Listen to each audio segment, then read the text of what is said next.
5 জনের কাছ থেকে 5 লক্ষ টাকা নেওয়া হয়েছে। 5 জনের কথা বলতে পারি না। হ্যাঁ, আপনি কয়জনের কাছ থেকে না নিয়েছেন? না আমি ওই সমস্ত কথা বলতে পারি না। তার মানে আমি 2 জনের দেখেছি এই শেষ। শার্শা উপজেলা স্বাস্থ্য কমপ্লেক্সে আমাদের চাকরি দেওয়ার কথা বলে রওশনারা আমাদের কাছ থেকে 1 লক্ষ টাকা নিয়েছে। আমার আম্মুর কাছ থেকে 1 লক্ষ টাকা নিয়েছে, সেটা আমার আম্মু অন্যের কাছ থেকে নিয়ে এসে দিয়েছে। তো সেখানে আমাদের ডক্টর অ্যাসিস্ট্যান্ট হিসেবে কাজ করার কথা ছিল আর দিনে ডিউটির কথা ছিল। তো সেইখানে আমাদের ডক্টর অ্যাসিস্ট্যান্ট তো মোটেও নেয়নি, আয়া পদে কাজ দিয়েছে। তারপরে তো রাতে ডিউটিও করাইছে, দিনে বিকাল সব কিছুই করাইছে আমাদের এখানে। আর তারপরে তো এখন তো আমাদের বেতন তো 3 মাস দিছিল, 6,000 করে 8,000 করে দেওয়ার কথা ছিল, তারপরে বাড়ানোর কথা ছিল, কিন্তু তারপর থেকে আমাদের কোনো বেতনই দেয় নাই। আর আমরা যখন বেতনের কথা বলছি তখন তারা আমাদের উল্টাপাল্টা বলছে, এমনও বলছে যে তোমরা যদি এখন বেশি ঝামেলা করো তাহলে তোমাদের টাকা পয়সা সব মার যেতে পারে। তার জন্য আমরা চুপচাপ ছিলাম। তারপরে এই 4 মাস হয়ে গেছে, তা এখন তারা বলছে যে তোমাদের এখনও অনেক দেরি হবে, এটা তোমরা সহ্য করতে হবে।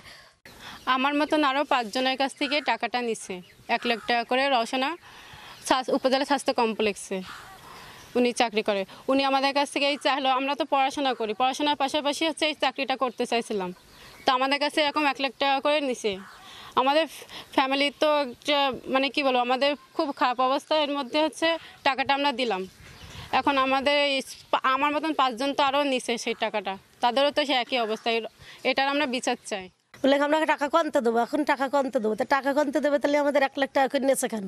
আমাদের সে টাকাটা আমাদের দিচ্ছে না। আমার সন্তানের মতন অনেকের সাথে প্রতারণা করেছে, আজ যাতে না করে সেটা সঠিক বিচার চাই। আমি রওশনারে 1 লাখ টাকা দিয়েছি আমার মেয়ের চাকরির জন্যে।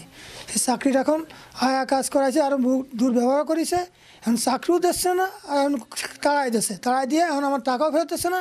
এখন আমি দোকান থেকে অল্প কিছু মাল কেনার জন্য টাকা পয়সা জোগাড় করলাম, সে টাকাটা রওশনারে দিলাম। আমি সেই টাকাটা আমি ফেরত চাই, টাকাও দিচ্ছে আর আমার দুর্ব্যবহার করছে। আমি এর একটা বিশ্বাস চাই।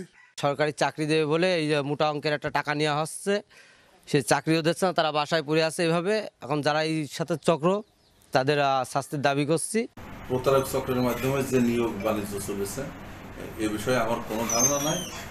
তবে আমি একটা বিষয় বলবো, হাসপাতালে যদি কোনো ধরনের কোনো নিয়োগ থাকে সেটা সর্বপ্রথম আমার অফিস এবং আমার জানার কথা।